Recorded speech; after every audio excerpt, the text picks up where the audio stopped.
All right, we're going to do another story in this little booklet, Riverside Literature Series, Tales of the White Hills and Sketches by Nathaniel Hawthorne, written in 1889.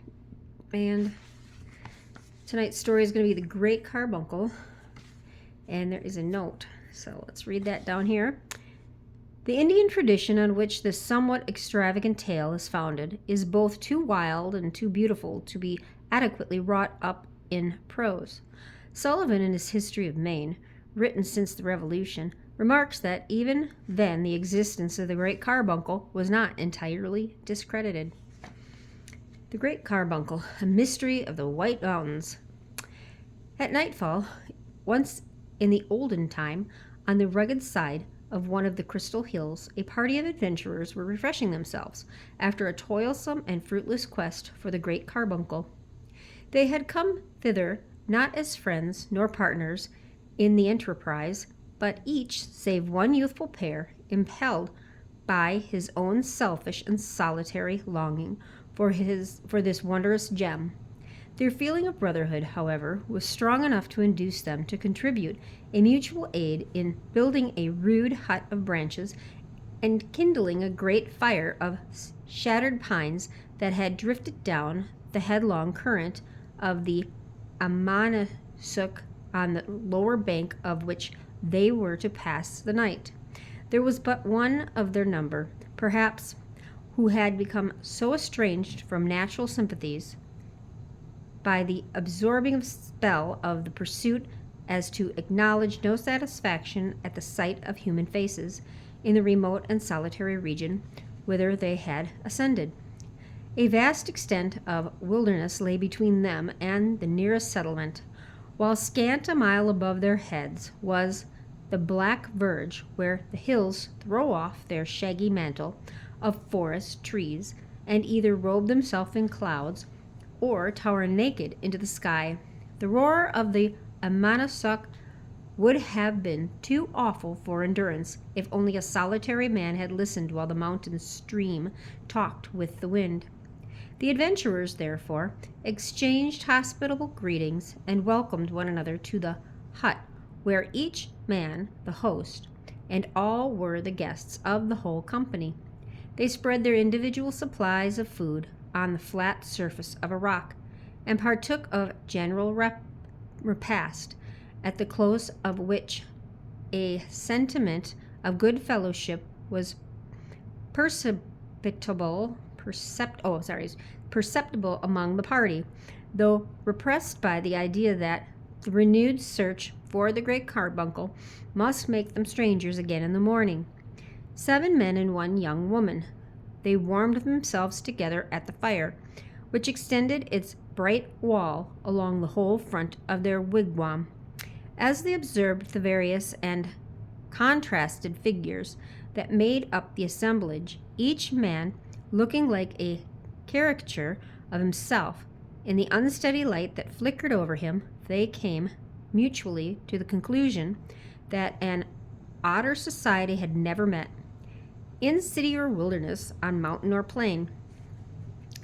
The eldest of the group, a tall, lean, weather-beaten man, some 60 years of age, was clad in the skins of wild animals, whose fashion of dress he did well to imitate, since the deer, the wolf, and the bear had long been his most intimate companions. He was one of those ill-fated mortals, such as the Indians told of, whom, in their early youth, the Great Carbuncle smote with a peculiar madness and became the passionate dream of their existence. All who visited that region knew him as the Seeker, and by no other name, as none could remember when he first took up the search. There went a fable in the valley of the Saco that for his inordinate lust after the Great Carbuncle, he had been condemned to wander among the mountains till the end of time, still with the same feverish hopes at sunrise, the same despair at eve. Near this miserable seeker sat a little elderly personage wearing a high-crowned hat shaped somewhat like a crucible. He was from beyond the sea, a doctor, Cacaphodel, Dr. Cacaphodel, who had whittled and dried himself into a mummy by continually stooping over charcoal furnaces and inhaling unwholesome fumes during his researches in chemistry and alchemy. It was told of him, whether truly or not, that at the commencement of his studies he had drained his body of all its richest blood and wasted it with other inestimable ingredients in an unsuccessful experiment, and had never been a well man since.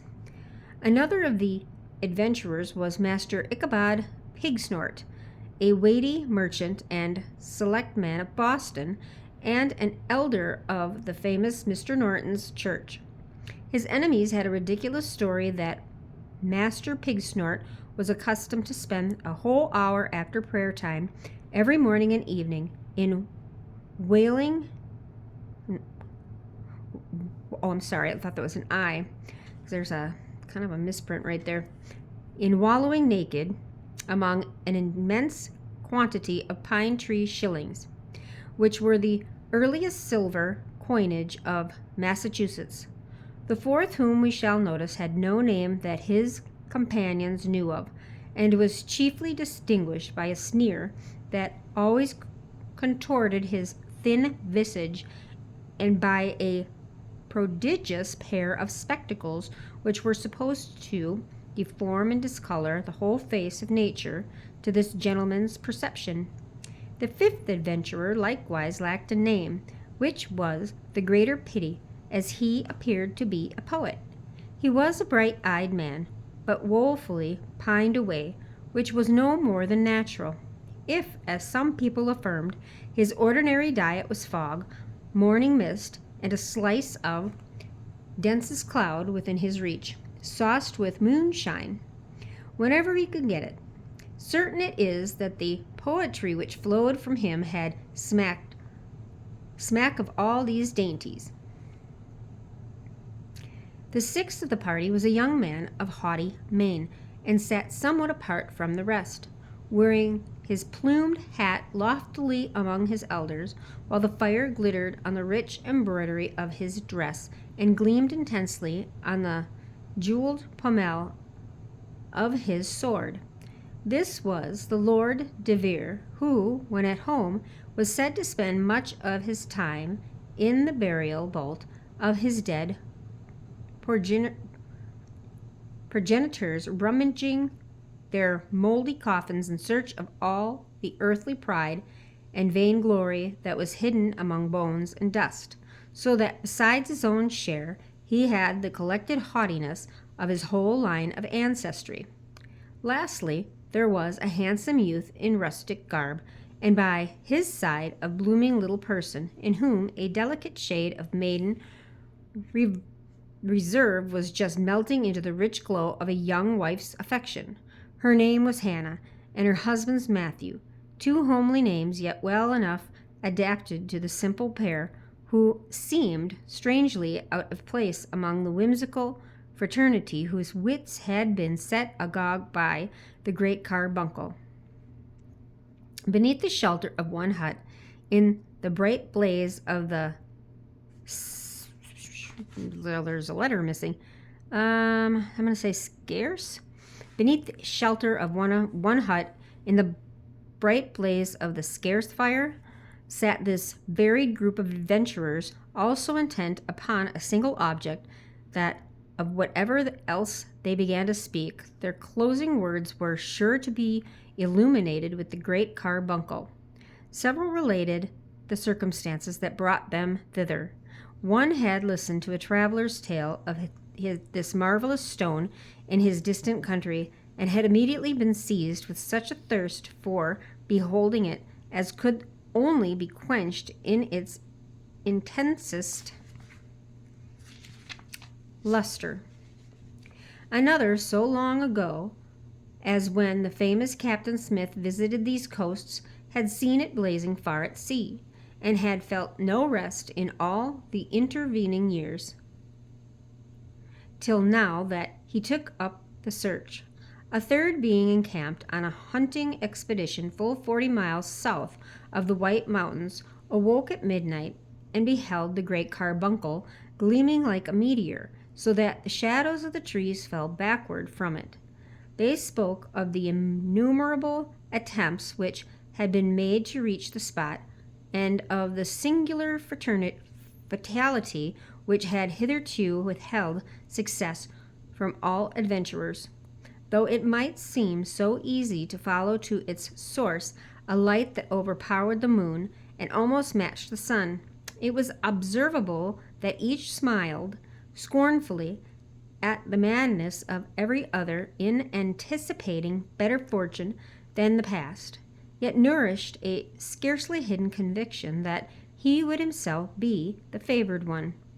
As if to ally their too sanguine hopes, they recurred to the Indian traditions that a spirit kept watch about the gem and bewildered those who sought it either by removing it from peak to peak of the higher hills or by calling up a mist from the enchanted lake over which it hung. But these tales were deemed unworthy of credit. All. Again, that looks a little funny. Okay, but these tales were deemed unworthy of credit, all professing to believe that the search had been baffled by what of sagacity or perseverance in the adventurers or such other causes as might naturally obscure the passage to any given point among the intricacies of forest, valley, and mountain. In a pause of the conversation, the wearer of the prodigious spectacles looked round upon the party, making each individual in turn the object of the sneer which invariably dealt upon his countenance.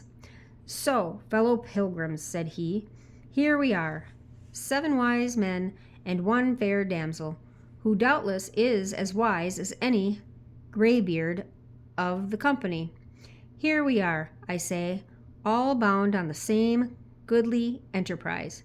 Methinks now it were not amiss that each of us declare what he possesses to do with the great carbuncle, provided he have the good hap to clutch it. What says our friend in the bearskin? How mean you, good sir, to enjoy the prize which you have been seeking, the Lord knows how long among the crystal hills?" "How enjoy it?" exclaimed the aged seeker bitterly. "I hope for no enjoyment from it. That folly has passed long ago.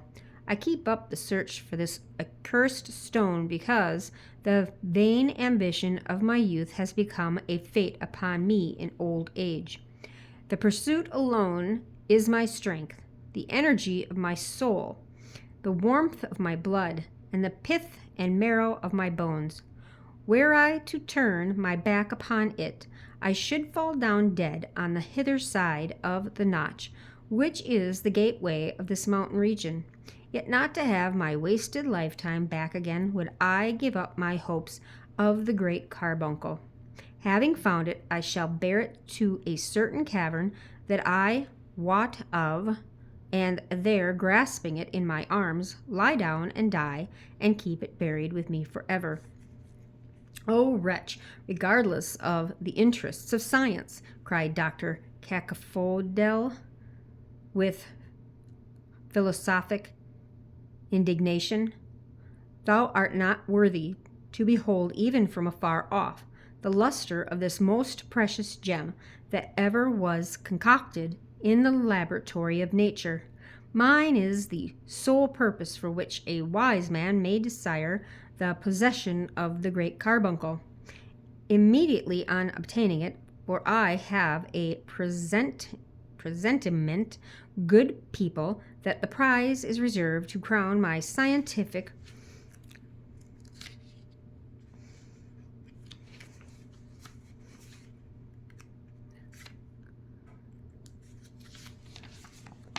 reputation.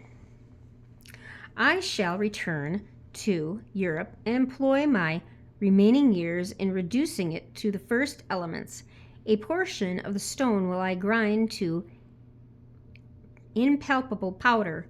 Other parts shall be dissolved in acids or whatever solvents will act upon so admirable a composition, and the remainder I design to melt in crucible or set on fire with the blowpipe. By these various methods, I shall gain an accurate analysis and finally bestow the results of my labors upon the world in a folio volume. Excellent, quoth the man with the spectacles. Nor need you hesitate, learned sir, on account of the necessary destruction of the gem, since the perusal of your folio may teach every mother's son of us to concoct a great carbuncle of his own. But verily, said Master Ichabod Pigsnort, for mine own part I object to the making of these counterfeits as being calculated to reduce the remarkable value of the true gem. I tell ye frankly, sirs, I have an interest in keeping up the price. Here have I quitted my regular traffic, leaving my warehouse in the care of my clerks, and putting my credit to the great hazard, and furthermore have put myself in peril of death or captivity by the accursed heathen savages, and all this without daring to ask the prayers of the congregation, because the quest for the great carbuncle is deemed little better than a traffic with the evil one. Now think ye that I would have done this grievous wrong to my soul, body, reputation, and estate without a reasonable chance of profit? Not I, pious Master Pigsnort, said the man with the spectacles. I never laid such a great folly to thy charge. Truly, hope not, said the merchant. Now, as touching this great carbuncle,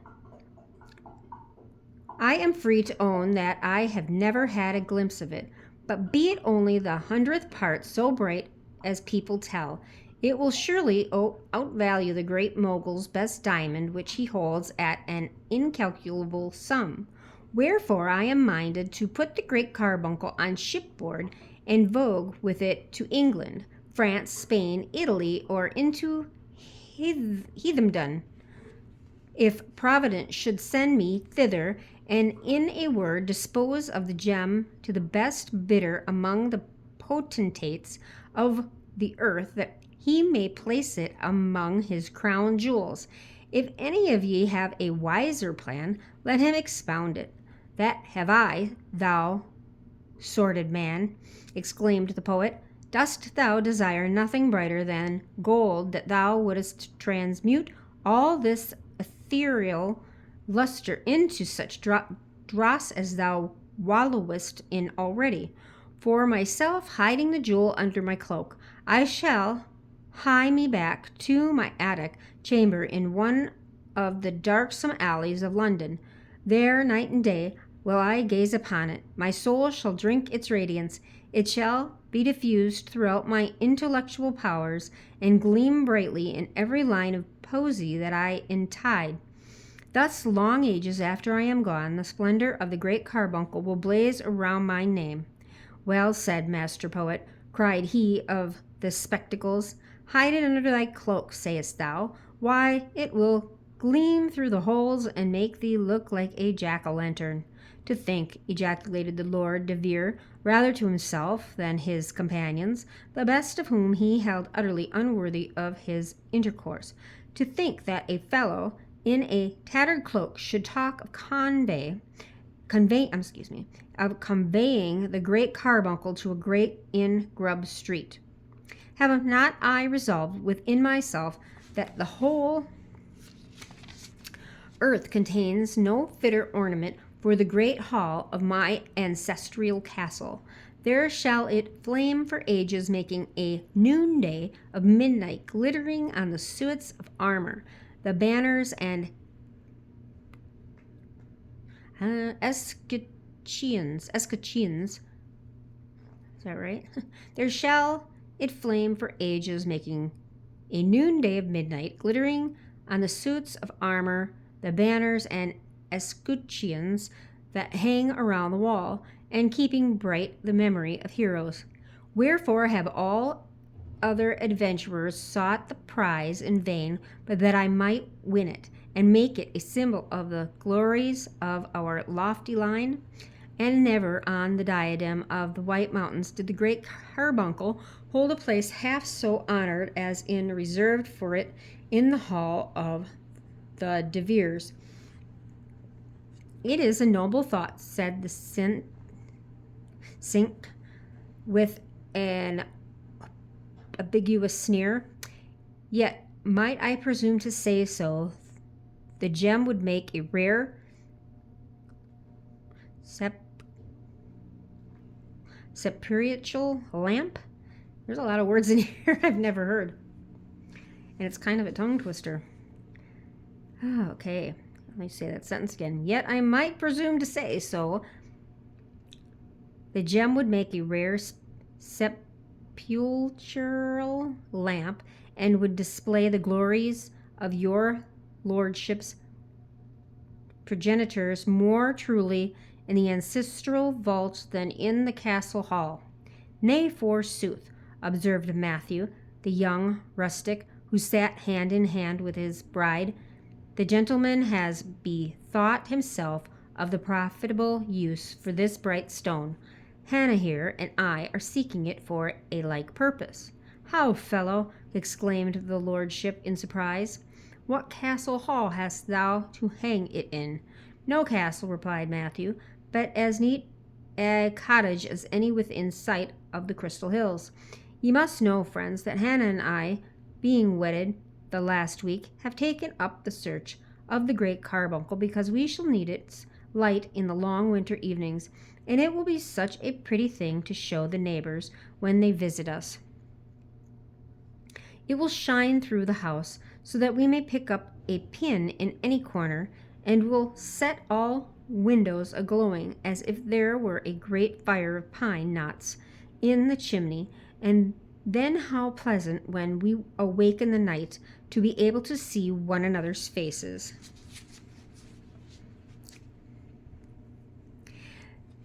There was a general smile among the adventurers at the simplicity of the young couple's project in regard to this wondrous and invaluable stone, with which the greatest monarch on earth might have been proud to adorn his palace, especially the man with spectacles, who had sneered at all the company in turn, now twisted his visage into such an expression of ill-natured mirth that Matthew asked him rather peevishly what he himself meant to do with the great carbuncle.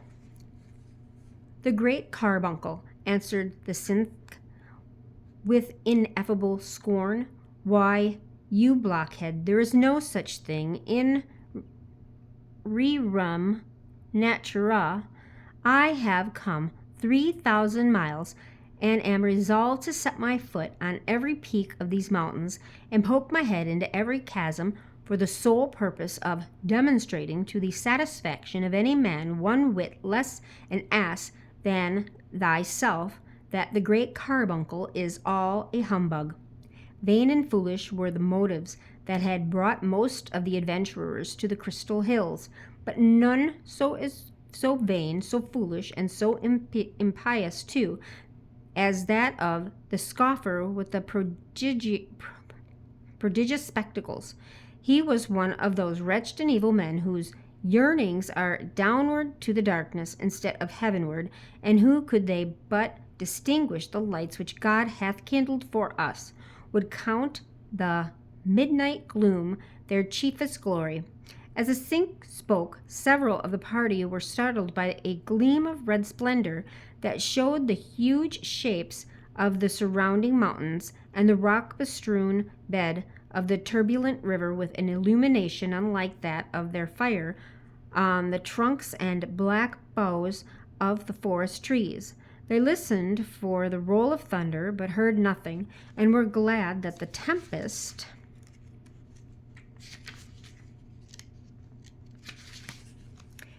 came not near them.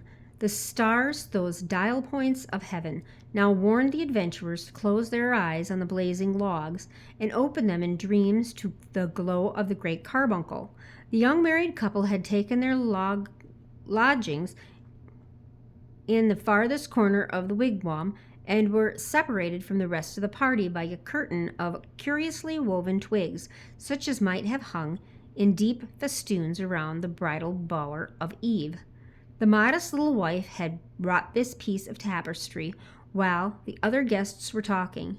She and her husband fell asleep with hands tenderly clasped, and awoke from visions of unearthly radiance to meet the more blessed light of one another's eyes. They awoke at the same instant, and with one happy smile beaming over their two faces, which grew brighter with their consciousness of the reality of life and love. But no sooner did she recollect where they were than the bride peeped through the intersticks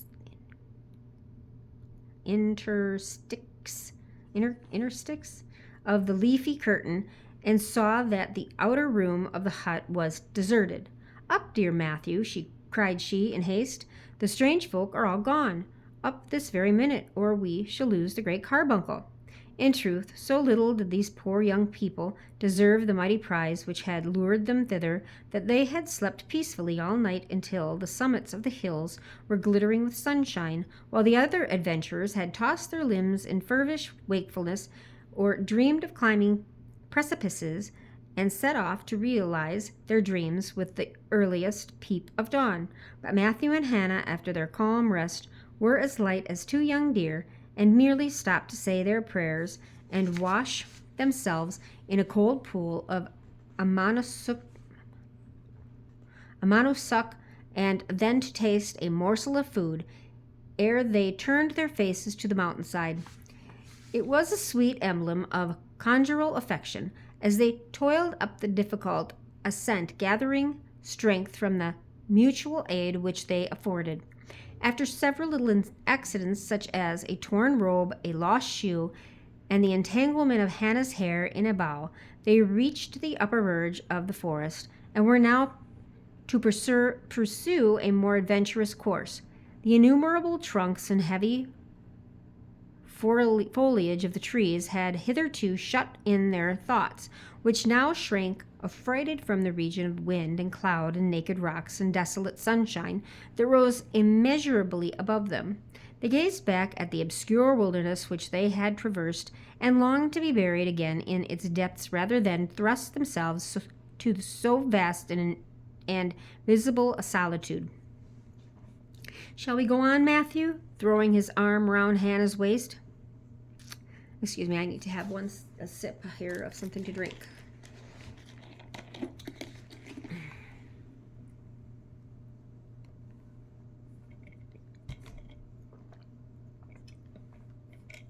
All right, let's keep going. "Shall we go on?" said Matthew, throwing his arm round Hannah's waist, both to protect her and to comfort his heart by drawing her close to it. But the little bride, simple as she was, had a woman's love of jewels, and could not forego the hope of possessing the very brightest in the world, in spite of the perils with which it must be won. "Let us climb a little higher," whispered she, yet tremulously, as she turned her face upward to the lonely sky. "Come then," said Matthew, mustering his manly courage and drawing her along with him, for she became timid again the moment that he grew bold. And upward accordingly went the pilgrims of the great carbuncle, now treading upon the tops and thickly interwoven branches of dwarf pines, which by the growth of centuries, though mossy with age. These pages haven't been separated in many, many years, I think, huh? All right. Though mossy with age, barely reached. Must be a misprint right there. He barely reached 3 feet in altitude, or they? Barely reached 3 feet in altitude. Next, they came to masses and fragments of naked rock heaped confusedly together like a cairn reared by giants in memory of a giant chief. In this bleak realm of upper air, nothing breathed, nothing grew. There was no life but what was concentrated in their two hearts. They had climbed so high that nature herself seemed no longer to keep them company. She lingered beneath them within the verge of the forest trees, and sent a farewell glance after her children as they strayed where her own green footprints had never been. But soon they were to be hidden from her eye.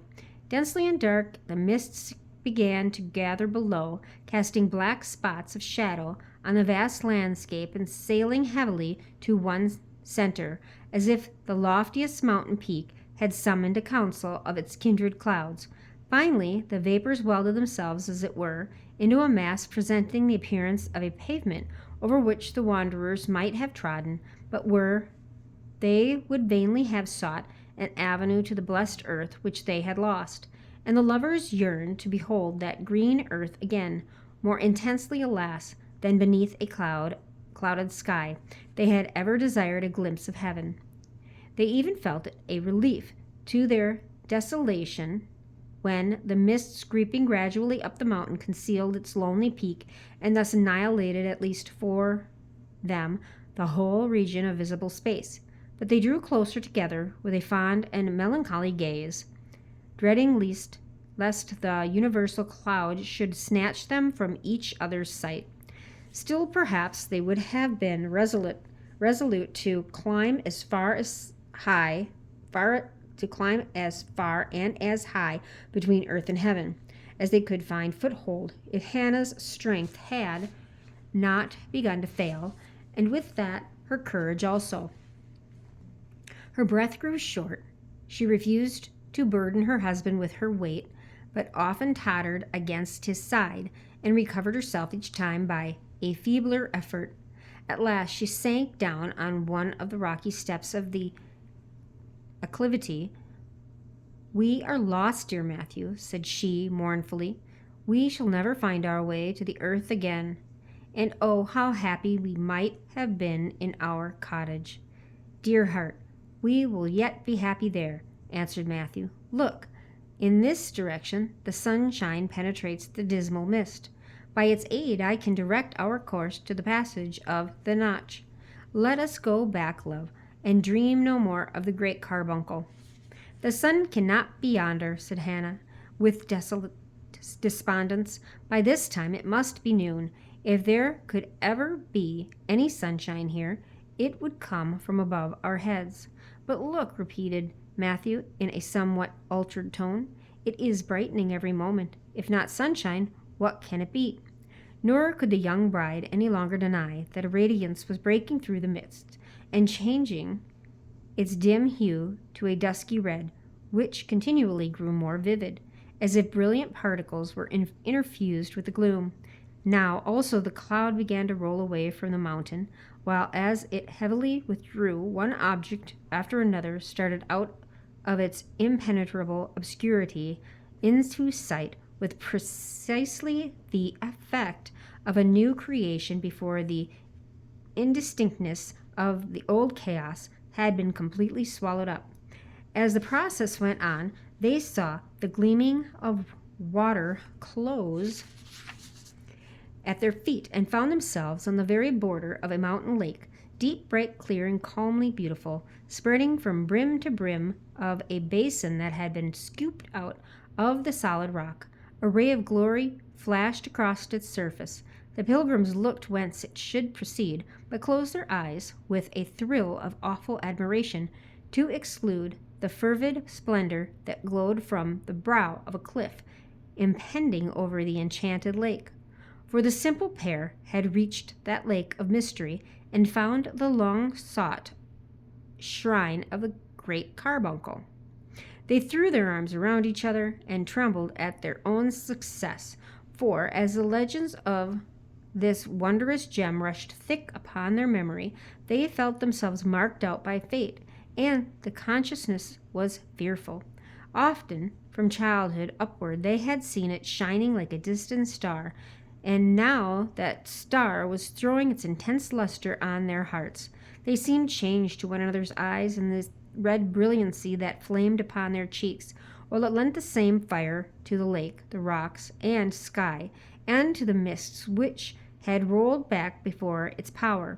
But with their next glance, they beheld an object that drew their attention even from the mighty stone. At the base of the cliff, directly beneath the great carbuncle, appeared the figure of a man, with his arms extended in the act of climbing, and his face turned upward as if to drink the full gush of splendor. But he stirred not, no more than if changed to marble. "It is the seeker," whispered Hannah conclusively, grasping her husband's arm. "Matthew, he is dead." "The joy of success had killed him," replied Matthew, trembling violently. "Or perhaps the very light of the carbuncle was death." "The great carbuncle," cried a peevish voice behind them. "The great humbug! If you have found it, pithee, point it out to me." They turned their heads, and there was the Cinque, with his prodigious spectacles set carefully on his nose, staring now at the lake, now at the rocks, now at the distant masses of vapor, now right at the great carbuncle itself, yet seemingly as unconscious of its light as if all the scattered clouds were condensed about his person. Its radiance actually threw the shadow of the unbeliever at his own feet. As he turned his back upon the glorious jewel, he would not be convinced that there was the least glimmer there. "Where is your great humbug?" he repeated. "I challenge you to make me see it." "There," said Matthew, incensed at such perverse blindness, and turning the Cinque around towards the illuminated cliff. "Take off those abominable spectacles, and you cannot help seeing it." Now, these colored spectacles probably darkened the Cinque's sight in at least a great degree as the smoke glasses through which people gaze at an eclipse. With resolute bravado, however, he snatched them from his nose and fixed a bold stare full upon the ruddy blaze of the great carbuncle. But scarcely had he encountered it when, with a deep shuddering groan, he dropped his head and pressed both hands across his miserable eyes. Thenceforth there was, in very truth, no light to the great carbuncle, nor any other light on earth, nor light of heaven itself, for the poor Cinque, so long accustomed to view all objects through a medium that deprived them of every glimpse of brightness. A single flash of so glorious a phenomenon, striking upon his naked vision, had blinded him forever.